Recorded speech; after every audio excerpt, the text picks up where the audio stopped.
അങ്ങനെയാണല്ലോ. അന്നൊന്നും സ്റ്റാർ ഹോട്ടലിലും ഒക്കെ അല്ല ജനം പോയി താമസിക്കുക. വിദേശത്ത് എന്തെങ്കിലും ബിസിനസ്സിനോ എന്തെങ്കിലും കാര്യത്തിന് പോകുന്ന വ്യക്തി അവിടെ ഒരു സ്ഥലത്ത് കൂടാരമടിച്ച് ആ കൂടാരത്തിൽ പാർത്ത് തന്റെ കാര്യങ്ങളൊക്കെ ചെയ്ത് കഴിയുമ്പോൾ തിരികെ ഭവനത്തിലേക്ക് വരാൻ തക്കവണ്ണം ആ കൂടാരത്തിന്റെ കയറുകൾ അഴിക്കുമ്പോൾ striking out the tent ropes, അത് അഴിക്കുന്നത് അതീവ സന്തോഷത്തിലാണ്. തിരിച്ച് വീട്ടിലേക്ക് പോകാനുള്ള ദിവസമായി. ആ ടെന്റിന്റെ കയറുകൾ അഴിക്കുന്നതിന് ഉപയോഗിച്ച പദമാണ് അനാലൂസിസ്. പൗലോസിനെ സംബന്ധിച്ചിടത്തോളം തന്റെ മരണം എന്നുള്ളത് ഈ പരദേശ പ്രയാണം അവസാനിച്ചിരിക്കുന്നു, സ്വന്തം വീട്ടിലേക്ക് പോകുന്നതായ നാള് സമീപമായിരിക്കുന്നു. ആ നിലയിലാണ് താൻ അത് മനസ്സിലാക്കിയത്. കാരണം കൂടാരങ്ങളിൽ പാർക്കുമ്പോൾ വളരെ വളരെ പരിമിതികളുണ്ട്. വിദേശത്ത് പോയ വ്യക്തി അവിടെ കൂടാരത്തിൽ താമസിക്കുമ്പോൾ തന്റെ സ്വന്തം വീട്ടിൽ പാർക്കുന്നതായ സുഖ സൗകര്യാദികളൊന്നുമില്ല.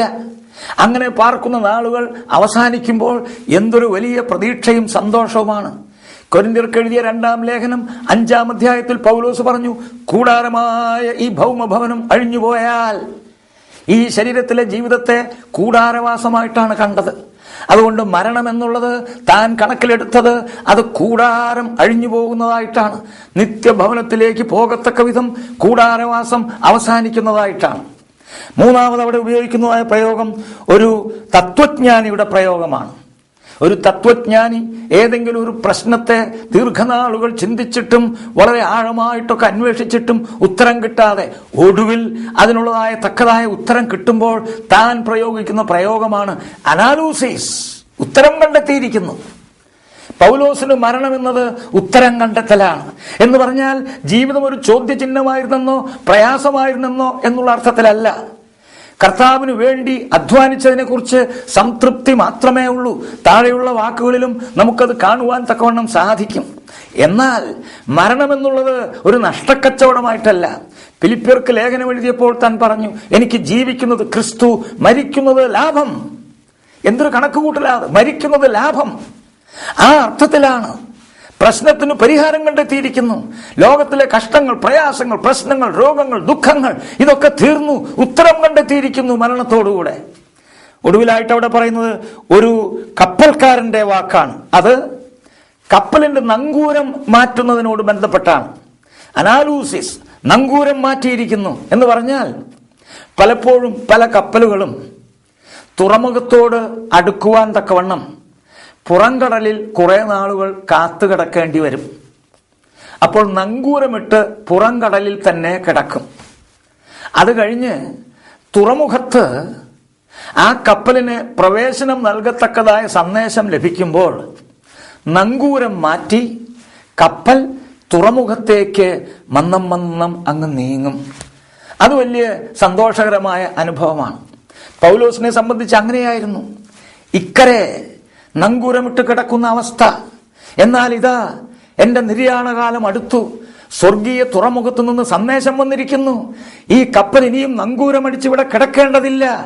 അതിനെ സ്വർഗീയ തുറമുഖത്തേക്ക്, ശുഭ തുറമുഖത്തേക്ക് അടുപ്പിക്കുവാൻ തക്കവണ്ണം. ഈ നിലയിലൊക്കെ നാം ചിന്തിക്കുമ്പോൾ പൗലോസ് തന്റെ മരണത്തെ, തന്റെ രക്തസാക്ഷിത്വത്തെ എങ്ങനെയാണ് വെൽക്കം ചെയ്തത്, സ്വാഗതം ചെയ്തത് എന്ന് നമുക്ക് മനസ്സിലാക്കാനായിട്ട് സാധിക്കും. എന്നാൽ നാം 7-ാം വാക്യം വായിക്കുമ്പോൾ പൗലോസിന്റെ ചാരിതാർത്ഥ്യം നമുക്ക് കാണാം. 7-ാം വാക്യത്തിൽ വായിക്കുന്നത്, ഞാൻ നല്ല പോർ പൊരുതു, ഓട്ടം തികച്ചു, വിശ്വാസം കാത്തു. നല്ല പോർ പൊരുതു. ഒരു വിശ്വാസി ക്രൂശിന്റെ പടയാളിയാണ്. നിരന്തരമായി സാത്താനും അവന്റെ ദൂതന്മാരും കർത്താവിനെതിരായിട്ട് നടത്തിക്കൊണ്ടിരിക്കുന്ന ഉഗ്രയുദ്ധത്തിൽ യേശുക്രിസ്തുവിന്റെ പടയാളികളായിട്ടാണ് വിശ്വാസികൾ ഓരോരുത്തരും നിൽക്കുന്നത്. എഫേസ്യർക്ക് ലേഖനം എഴുതിയപ്പോൾ പൗലോസ് കൊടുക്കുന്ന പ്രബോധനം നമുക്കറിയാം. സർവായുധവർഗം ധരിച്ചുകൊള്ളുക. നമ്മുടെ പ്രതിയോഗിയായ പിശാച് ദുഷ്ടനാണ് എന്ന് മാത്രമല്ല, അവൻ ശക്തനാണ്. അതുകൊണ്ടാണ് എഫേസ്യ ലേഖനത്തിൽ അപ്പോസ്തലനായ പൗലോസ് നമ്മോടുള്ള പ്രബോധനമായിട്ട് പറയുന്നത്, ഒടുവിൽ കർത്താവിലും അവന്റെ അമിത ബലത്തിലും ശക്തിപ്പെടുവിൻ, പിശാചിന്റെ തന്ത്രങ്ങളോട് എതിർത്തു നിൽപ്പാൻ കഴിയേണ്ടതിന് ദൈവത്തിന്റെ സർവായുധവർഗം ധരിച്ചുകൊള്ളുവിൻ. നമുക്ക് പോരാട്ടമുള്ളത് ജഡരക്തങ്ങളോടല്ല, വാഴ്ചകളോടും അധികാരങ്ങളോടും ഈ അന്ധകാരത്തിന്റെ ലോകാധിപതികളോടും സ്വർലോകങ്ങളിലെ ദുഷ്ടാത്മ സേനയോടും അത്രേ. അതുകൊണ്ട് നിങ്ങൾ ദുർദിവസത്തിൽ എതിർപ്പാനും സകലവും സമാപിച്ചിട്ട് ഉറച്ചു നിൽപ്പാനും കഴിയേണ്ടതിന് ദൈവത്തിന്റെ സർവായുധവർഗം എടുത്തുകൊള്ളുക. നോക്കുക, നാം ഉഗ്രമായ ഒരു യുദ്ധക്കളത്തിലാണ്, ഓരോ ക്രിസ്തു വിശ്വാസിയും. ആകയാൽ ദൈവത്തിന്റെ സർവായുധവർഗം ധരിച്ച് അവന് വേണ്ടി പോരാടുവാൻ, അവന് വേണ്ടി പൊരുതുവാൻ നമുക്ക് സാധിക്കേണ്ടതാണ്.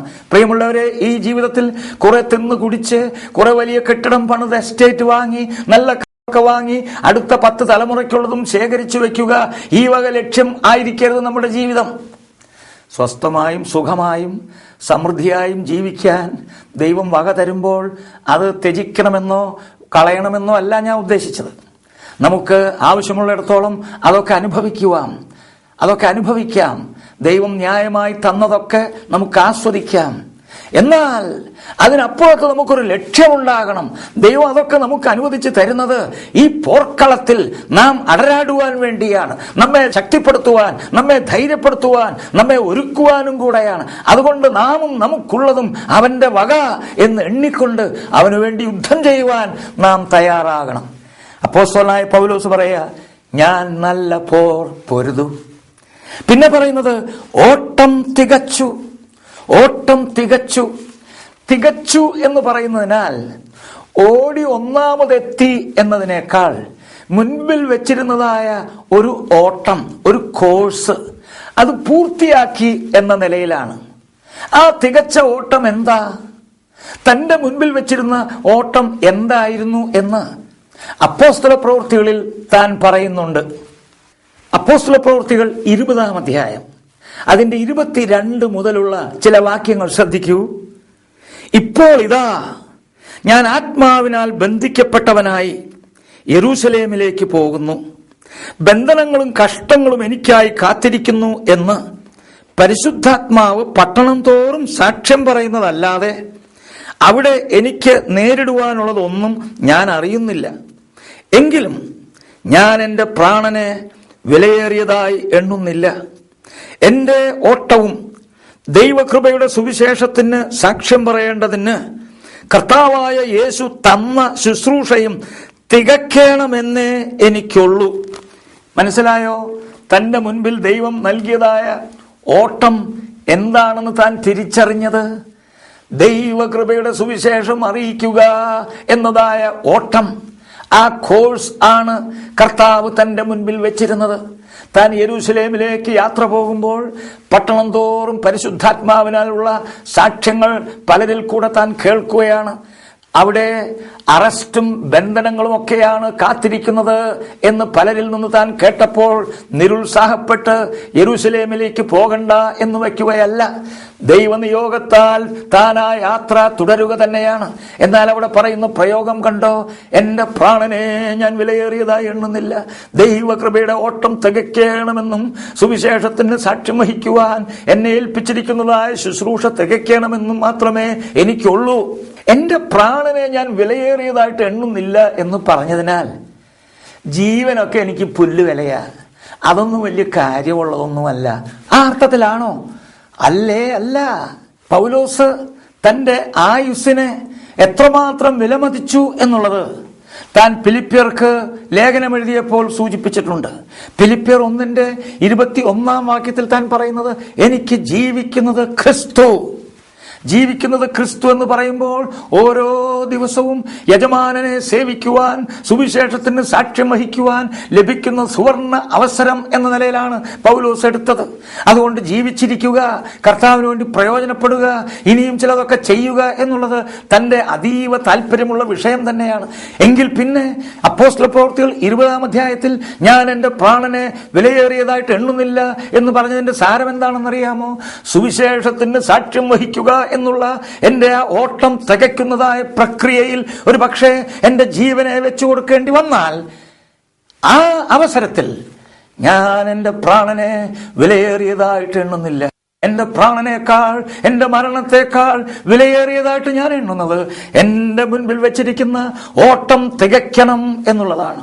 ആകയാൽ അപ്പോസ്തലനായ പൗലോസ് തന്റെ ജീവിതത്തിന്റെ സായാഹ്നത്തിലേക്ക് എത്തിയിരിക്കുന്നതായ ഈ ഘട്ടത്തിൽ നാം ഈ വായിച്ചതായ വാക്യത്തിൽ കാണുന്നത്, എന്റെ ഓട്ടം